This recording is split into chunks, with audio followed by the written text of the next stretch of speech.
लोगों के हजारों मसले ऐसे हैं जिस पर सदन में कोई चर्चा नहीं हो पाई है। जवाब नहीं मिले, बहुत सारे सवाल उठाने के अवसर नहीं मिल पाए लोगों को। अवसर भी नहीं, मुझे नहीं, सत्ता पक्षियों विपक्ष के सारे लोग ये हंस रहे हैं। सड़कों की अनुरक्षण पॉलिसी फेल है, नल का पानी लोगों को नहीं मिल पा रहा है, लोग बीमार हैं, डॉक्टर नहीं है, डॉक्टर घर में रहकर पैसे उठा रहे हैं, करोड़ों की उगाही हो रही है ठेकेदारों की वजह से। समस्याओं का समाधान शब्दों की बाजीगिरी से नहीं होगा, समस्याओं का समाधान तो संजीदगी के साथ निर्णय लेने पड़ेंगे। सरकार निर्णय लेने में सक्षम नहीं है, खतियान का हिस्सेदारी है, और वो जब बेच रहा है तो देख रहा है कि रजिस्टर 2 से जमीन गायब है, और खेत खाए घोड़ा मार खाए जोल्हा वाला मामला है। अब ये बेचारा जिसका कोई कसूर नहीं है, जिस राजस्व कर्मचारी ने सही तौर पर निर्णय नहीं लिया, रिश्वत लेकर 5 डिसमिल वाले के नाम से 15 डिसमिल लिख दिया, और जो सही माने में भूधारी था उसकी जमीन रजिस्टर 2 से गायब हो गई है, अब इनको चक्कर काटने पड़ रहे हैं। नमस्कार, आप देख रहे हैं न्यूज़ 4 नेशन, मैं आपके साथ अभिजीत सिंह। बिहार विधानमंडल का शीतकालीन सत्र चला और आज खत्म भी हो गया, और जो विपक्ष हो या सत्ता पक्ष में हो, काफ़ी सवाल जवाब भी हुए, लेकिन बिहार के मुख्यमंत्री नीतीश कुमार इन 5 दिन के सदन में एक दिन भी बोलते हुए नहीं दिखे। हमारे साथ बात करने के लिए AIMIM के जो प्रदेश अध्यक्ष हैं, विधायक हैं अख्तरुल इमान है।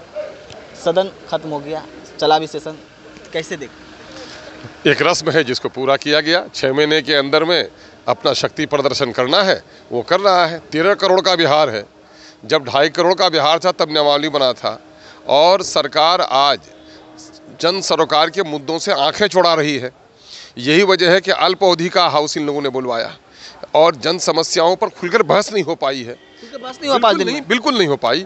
लोगों के हजारों मसले ऐसे हैं जिस पर सदन में कोई चर्चा नहीं हो पाई है। लोगों के खून और पसीने की कमाई से सदन की कार्रवाई चलती है, और जन समस्याएं न उठ पाए तो ये बड़े विडंबना की बात है। जो आप सवाल उठाए उसका जवाब नहीं मिला? सवाल उठाए, यकीनन है कि बहुत सारे सवालों के जवाब नहीं उठा सके, और जवाब नहीं मिले, बहुत सारे सवाल उठाने के अवसर नहीं मिल पाए लोगों को। अवसर भी नहीं, मुझे नहीं, सत्ता पक्षियों विपक्ष के सारे लोग ये हंस रहे हैं। सवाल ये पैदा होता है, 4 दिन की अल्प अवधि में 13 करोड़ के बिहार के 42-44 विभागों के समस्याओं का इतना आसान है?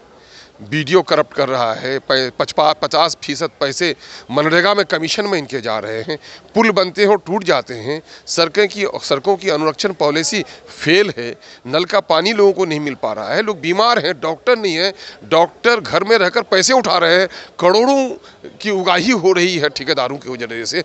और ये सारे मुद्दों पर यहाँ बात होनी चाहिए, लेकिन सरकार न जाने कितने पाप में संलिप्त है कि सरकार अपनी आंखों मिलाने की हिम्मत नहीं कर रही है। लेकिन मुख्यमंत्री नीतीश कुमार इन 4 दिनों का सदन में एक दिन भी नहीं उन्होंने जवाब दिया, ना बोलने की हिम्मत कैसे होगी? क्यों? बोलेंगे तो बुछार होगी, इसलिए नहीं बोले। क्यों? क्या बोलेंगे? ये यकीनन है कि लोगों के सवालात के जवाब नहीं है उनके पास। लोगों के सवाल, कोई पॉलिसी नहीं है, कोई प्रोग्राम नहीं है, कोई विजन नहीं है बिहार के बारे में। सिर्फ अपना वोट की राजनीति करके सत्ता पर कब्जा कर लेना है, सत्ता की मलाई खानी है, जनता को राम भरोसे छोड़ देना है, और बिहार के नाम पर पटने को सजा लेना है, बिहार के नाम पर नालंदा को सजा लेना है। बिहार के दूसरे हिस्सों में गरीबों का प्लान कैसे रुकेगा? गरीबों के बच्चे कैसे पढ़ेंगे? गाँव में बीमार लोगों को दवा कैसे मिल पाएगी? फसलों की कीमत कैसे मिल पाएगी? सड़कों पे, नदियों पर पुल कैसे बन पाएंगे? विस्थापित परिवारों की बात बोल रहे हैं, नीतीश कुमार बोलते हैं सड़कों का जाल बिछा दिए, आप पुल की बात कर रहे हैं, पुल की नीतीश कुमार कहते हैं हम सही जगह पर पुल बनाए हुए। आप अगर ये कहते हैं कि लोग तो विकास भी कर दिए हैं, बहुत आंकड़े नहीं बता रहे हैं कि पूरे देश के अंदर में सबसे ज़्यादा पलायन मजदूर अगर कहीं रहते हैं तो बिहार में रहते हैं। पूरे देश में अगर सबसे ज़्यादा बीमारू है कोई, पर कैपिटा इनकम कहीं कम है, रोजगार के अवसर सबसे कम है तो बिहार है। शब्दों की बाजीगरी से सरकारें नहीं चलाई जा सकती हैं, शब्दों की बाजीगरी से लोगों को दिग्भ्रमित किया जा सकता है। समस्याओं का समाधान शब्दों की बाजीगरी से नहीं होगा, समस्याओं का समाधान तो संजीदगी के साथ निर्णय लेने पड़ेंगे। सरकार निर्णय लेने में सक्षम नहीं है। अब देखा गया कि आप सदन जब शुरू होने उससे पहले आप विधानसभा के बाहर प्रदर्शन करते, कई मुद्दे को लेकर आए, बफ बोर्ड हो, स्कूल की टाइमिंग को लेकर हो, स्मार्ट मीटर हो, कई ऐसे जमीन सर्वे हो, कई ऐसे मुद्दे को लेकर आपने सदन के अंदर भी जमीन सर्वे का, क्या लगता है सोल्यूशन आप लोग को दिया गया? सरकार का सोल्यूशन है ही नहीं। अब ये है कि अगर एक मरतबा म्यूटेशन आपका अंचल में निरस्त हो गया तो जाना पड़ेगा उनको DCLR के यहाँ।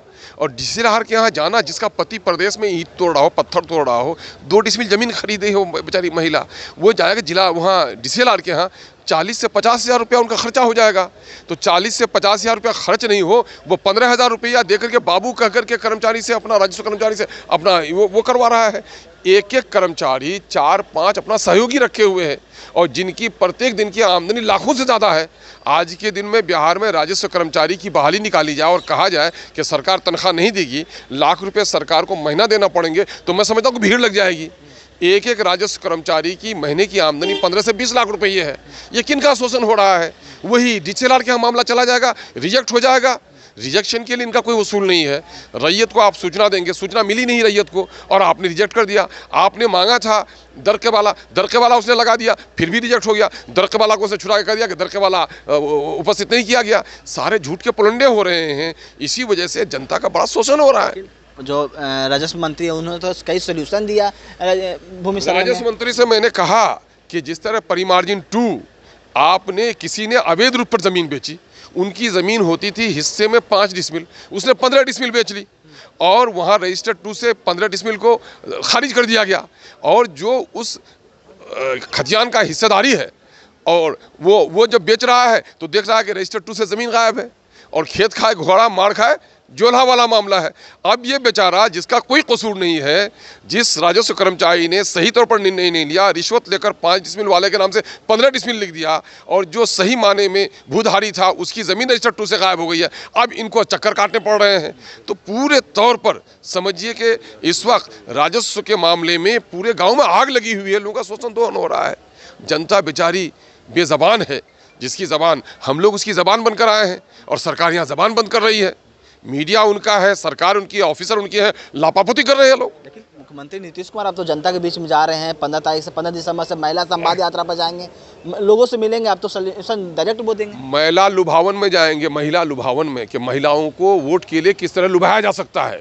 हम आपके खाते में इतना पैसा भिजवाएंगे, इसलिए वो लुभावन वाली पॉलिटिक्स कर रहे हैं और वो जनता के दरमियान में नहीं जा रहे हैं। जनता के दरमियान में जाएंगे तो इतने संतरियों से घिरे हुए एक जिला में 30 लाख 35 लाख की आबादी है। क्या 300 आदमी से भी मिल पाएंगे? 300 आदमी से मिलने से जनता दरबार हो गया क्या? बोल रहे महिलाओं से मिलेंगे उनके सारे दरबार हो गया क्या? बोल रहे महिलाओं से मिलेंगे उनके सारे ये झूठ का पुलिंदा है। ये झूठ का पुलिंदा है। ये अखबारी प्रचार है और इससे कई समस्याओं का समाधान नहीं हो सकता।